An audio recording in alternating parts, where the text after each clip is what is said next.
重庆 Learn about another voice and culture of Taiwan with We Love Hakka.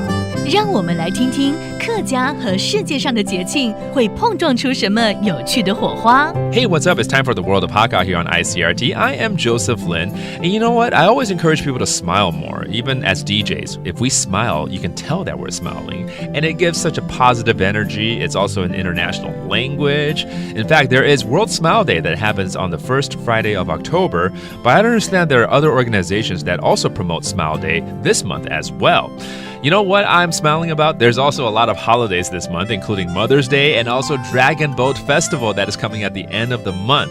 So I have Mei Zhang right here that's going to share with us how do the Hakka people celebrate Dragon Boat Festival. So please welcome Mei Zhang. 嗨，大家好，我是美嘉。你真的是笑口常开，爱笑的，很棒，谢谢。然后呢，我刚才讲这个5月有好多节日，包括母亲节，月底就是端午节了，对不对？说到端午节5月节，我们除了有爬龙舟、划龙舟之外呢，客家人非常重要是要吃一个特别的粽粽很特别的粽子，特别的粽子叫做醃粽。醃粽，这个醃粽呢跟一般的粽子不一样，是有淡淡的碱香而且呢会加一个蓬桶糖类的东西，蜂蜜。蜂蜜，你这越讲我就越明了了，它就是减重嘛，对，吃了不会减重哦，但会微笑，会微笑，对，但是它就是沾砂糖啦，砂糖、或蜂蜜都可以。蜂蜜 Okay, so this is a special kind of rice dumpling that Hakka people have. It's called gizong, and they dip it in sweet stuff like sugar or maybe even honey.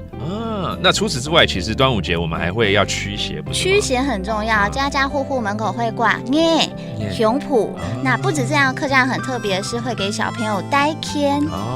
所以你刚刚讲的是艾草啦，还有菖蒲啦，对不对？那戴签这又是什么呢？戴就是戴在身上的意思，签就是平安符。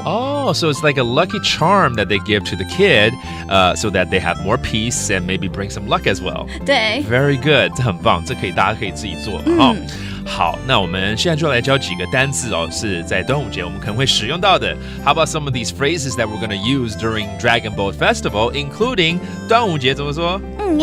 月节 That's right. It's actually literally the festival of May, 就是5月过的节日嘛And then we eat rice dumplings, 粽子，粽and a very specific kind, 碱粽，醃粽，and we dip it in honey. 蓬桶就是蜂蜜。And there you have it. Hope you have a great Dragon Boat Festival that will bring a smile to your face. Thank you for listening. 什么大家？俺是谁？张美亮。客家风情由客家委员会监制。We Love Hakka has been brought to you by the Hakka Affairs Council.